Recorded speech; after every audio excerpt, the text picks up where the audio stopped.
തിരിച്ചു പോയി കാണുമെന്നാ കരുതിയേ. തിരിച്ചു പോണം. അതിനിടയില നിന്റെ കല്യാണം ഉടനെ ഉണ്ടെന്ന് കേട്ടത്. എങ്കിൽ അതുകൂടി കഴിഞ്ഞിട്ടാവാന്ന് കരുതി. മറ്റുള്ളവരുടെ വേദന കാണുന്നത് ഒരു രസമല്ലേ? ഞാൻ വെറുതെ ചോദിച്ചതാ, വെറുതെ. കല്യാണം കൂടാനാ നിൽക്കണമെങ്കിൽ വേണമെന്നില്ല. അത് ചിലപ്പോ നടന്നെന്ന് വരില്ല. പോട്ടെ. കമ്പനിയുടെ പുതിയ GM-ആയി ചാർജ് എടുത്തതിന് ശേഷം എന്തെങ്കിലും പരിഷ്കാരങ്ങൾ നടപ്പിലാക്കണമല്ലോ എന്ന് കരുതിയല്ല പഞ്ചിങ് ഏർപ്പെടുത്താൻ തീരുമാനിച്ചത്. വർക്കേഴ്സ് കൃത്യമായി ജോലിക്ക് എത്തുന്നുണ്ടോ എന്നറിയാൻ മാനേജ്മെന്റിന് മറ്റൊരു മാർഗവുമില്ല. Got it. എന്തായാലും 2 ദിവസത്തിനകം എല്ലാ വർക്കേഴ്സിനും പഞ്ചിങ് കാർഡ് ലഭിച്ചിരിക്കണം. കേട്ടോ വിജയ?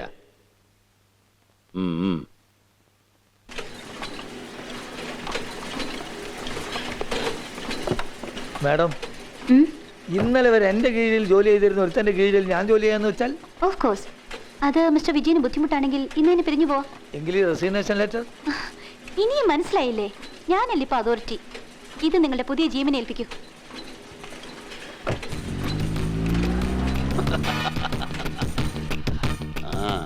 ഒരിക്കൽ എൻ്റെ കണക്കൊന്ന് തീർത്ത് കിട്ടാൻ വേണ്ടി തൻ്റെ മുമ്പിൽ കിടന്ന് ഇരന്നതാ ഞാൻ. അന്ന് താൻ എന്നെ ആ പെണ്ണിൻ്റെ മുമ്പിലേക്ക് പന്ത് തട്ടി. നന്ദി ഉണ്ടോ? അതുകൊണ്ട് താനിപ്പോൾ തൻ്റെ കണക്ക് തീർത്ത് കിട്ടാൻ വേണ്ടി എൻ്റെ മുമ്പിൽ ഇരക്കുന്നു. ഏതായാലും 1-2 ആഴ്ച താനൊന്ന് ഇരക്ക്. ഞാനതൊന്ന് കണ്ട് രസിക്കട്ടെ. എന്താ സാർ വല്ലാതിരിക്കുന്നേ? കൊടുത്തോളും, ആരെങ്കിലും ഇതിനവന് കൊടുത്തോളും. ഗോപാലേട്ടാ, ഇതത് ഫൈനൽ ലാസ്റ്റ് ആട്ടോ.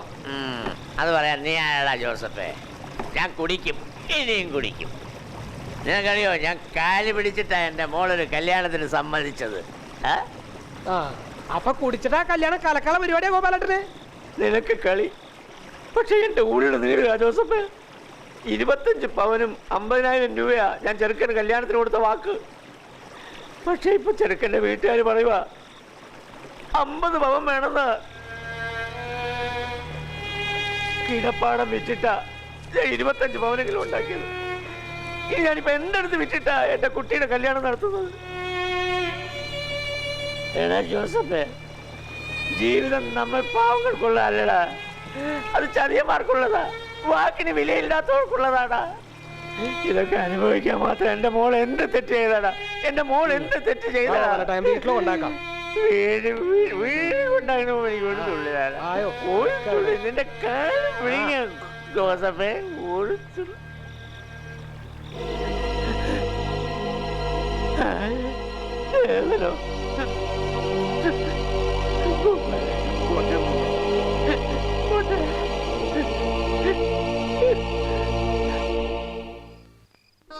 ഇരുപത്തഞ്ചല്ല, അതിൽ കൂടുതലുണ്ട്. കൊണ്ടുപോയി ചെറുക്കൻ്റെ വീട്ടുകാരുടെ മുഖത്തെറിഞ്ഞു കൊടുക്കുക. ദേവാ, എന്നോട് ക്ഷമിക്കണം. തൽക്കാലം എനിക്ക് ഇത്രയൊക്കെ ചെയ്യാൻ പറ്റൂ. ദേവാ, വാങ്ങു ഗോപാലേട്ടാ. മോനെ,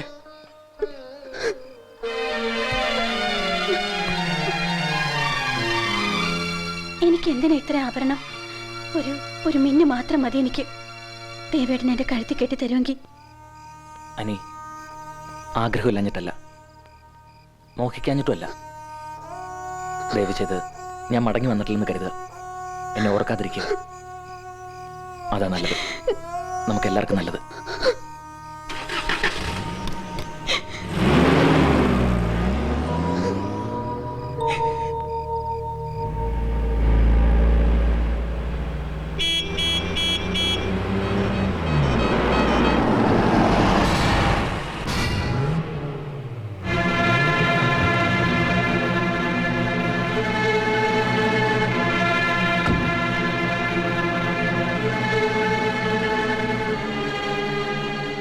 വഴി മാറടാ. വഴി മാറടാന്നോ? ആര്? ഞാനോ? ഓർമ്മയില്ലേ നിനക്കെന്നെ? നിന്റെ പെങ്ങളുടെ മാനം കെടുത്തി, നിന്റെ കൈകൊണ്ട് തന്നെ നിന്റെ അച്ഛൻ്റെ ചോര വീഴ്ത്തി, നിന്നെ ഈ നാട്ടിൽ നിന്ന് തന്നെ പറഞ്ഞയച്ച ആ പഞ്ഞിക്കാരനെ ഓർമ്മയില്ലേ? ഇതയാളാ, ആ പഴയ പഞ്ഞിക്കാരൻ. മാറ്, നീ എനിക്ക് വേണ്ടി വഴി മാറ്. ഇല്ലെങ്കിൽ ഒരിക്കൽ കൂടി നിനക്ക് ഈ നാട്ടിൽ നിന്ന് ഓടേണ്ടി വരും. അല്ലെ നിന്റെ കുടലെടുത്ത് ഞാൻ കത്തിക്കും.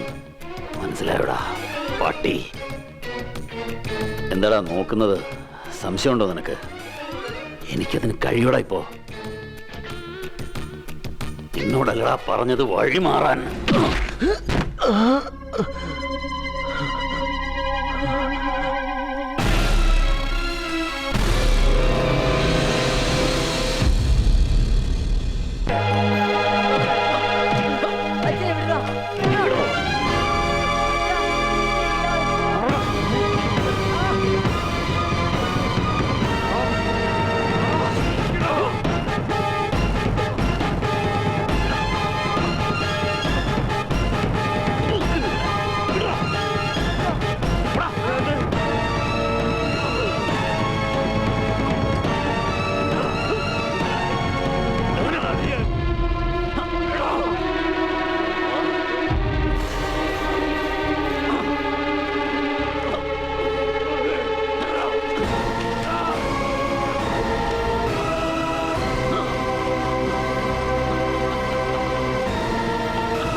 നീ എന്നെ കൊല്ലാൻ പോവാ? ദേവാ, നീ നിന്റെ ബുദ്ധി ഉപയോഗിക്കേ. ആ തോക്കിലാകെ ഒരുണ്ടേ ഉള്ളൂ. അതുകൊണ്ട് എന്നെ കൊല്ലാതെ ഈ കാട്ടുവള്ളിക്ക് വെടിവെക്കേ. ആ, ഒന്നും തെറ്റരുത്. വെടികൊണ്ട ഈ വള്ളി പൊട്ടി നിന്റെ അച്ഛൻ രക്ഷപ്പെടും. ആലോചിച്ച സമയങ്ങളല്ലേ, നിന്റെ അച്ഛനെ രക്ഷിക്കേ. ആ